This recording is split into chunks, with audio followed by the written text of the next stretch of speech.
Hi, I'm Jack. I'm here on Beacon Hill and Charles Street, and today we're going to be talking to some small business owners. Let's go!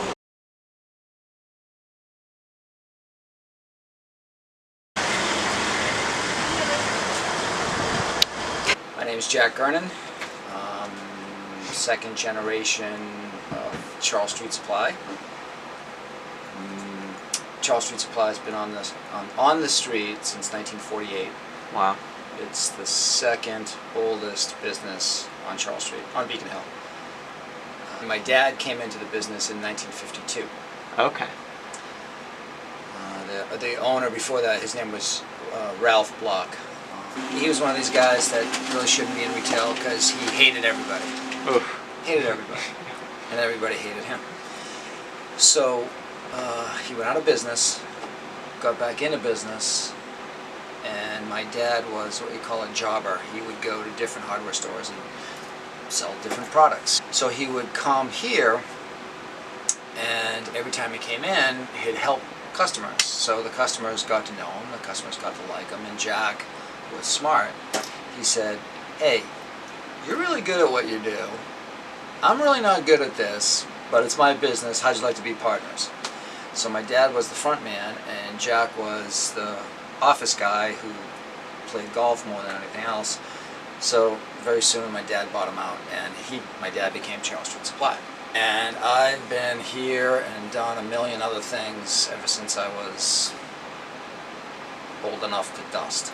Wow. So I've been here since I was a little kid. Love it here. Yeah. Always wanted to move in, so as soon as I graduated college at UMass, moved in here and have been here since 1980. So Wow. I've been here a while.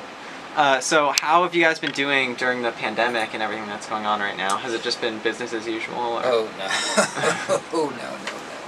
Since March 13th, we were deemed an essential business. Okay. So we never closed. Problem is, my employees had the sky is falling syndrome. Right. And they virtually all bailed, except for my cousin James, who lives in New Hampshire, and he would commute in every day. Wow. And this other gal who I hired last August, Abigail, who lived fairly close by. So since March 13th, it was the three of us. Wow.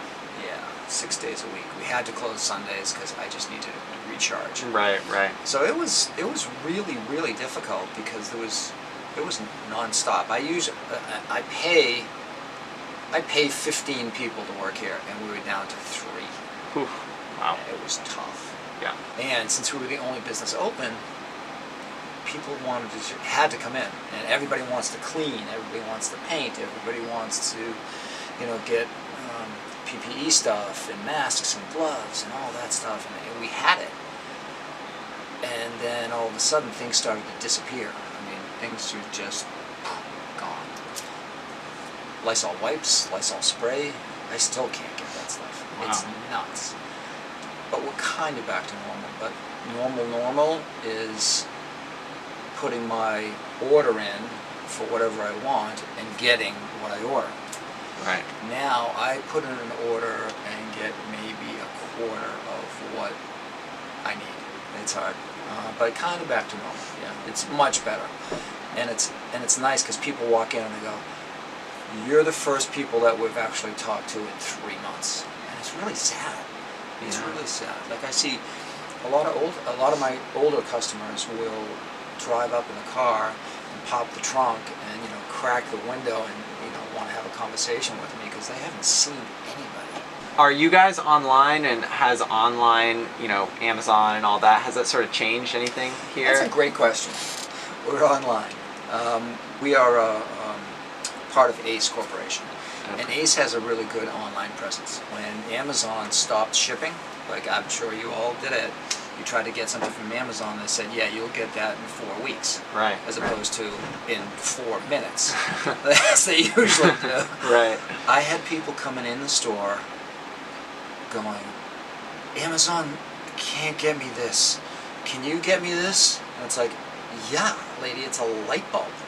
I mean, that's what we sell. And it's like, we have those right here on the shelf. Right. And I said, how's that Amazon doing for you now there? You know, you get a store right down the bottom of your street and you don't shop there. That's why neighborhood businesses go out of business. Yeah. And it just, for me, I'm fanatical about it. It's like people. You live in a beautiful, quaint, safe, awesome neighborhood. Us, Gary Drug, you know, the liquor store, a couple other businesses on the street aren't going to be here if everybody keeps going to Amazon. It's just not. Yeah. So How did the key thing start? it started, man, oh man, it started like 40 years ago when, you know, the kids would get dropped off by the bus, and if, you know, mom and dad wasn't there, they were told to, you know, go and wait at the hardware store. My dad and I saw that, you know, every day there was like 5 and 6 and sometimes 10 kids like milling around the store, and it's like, we gotta stop this. Yeah. You kids have gotta go home. Right.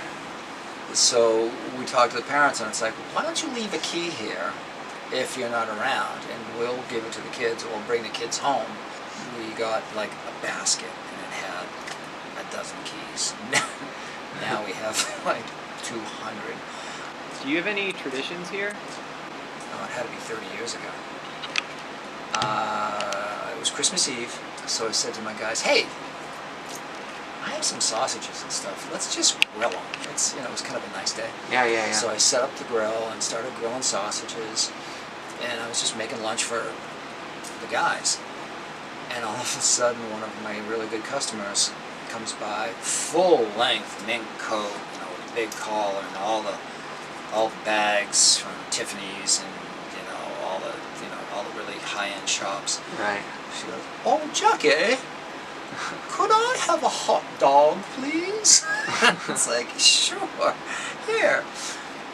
So she goes, thank you very much. And off she went. And then the next guy heard, hey, can I have a hot dog? He's like, sure, here. So I just went down the store, bought more hot dogs, and just started grilling hot dogs and just giving them out. Almost a year goes by, and I had customers come in and say, hey, you doing a hot dog Christmas Eve thing again? It's like, sure, I guess. Right. So I've done it every year for the last 30 years on Christmas Eve. What do you think is really special about this neighborhood? What do you really like about being here on Charles Street? This whole neighborhood is pretty amazing. There's a lot of caring people that live here. A lot of the people that live here are very kind of quiet, I would say, but very giving, very thoughtful. They want to raise their kids here. They want to send them to really good schools. Everyone looks out for everybody else, and in bad times and good.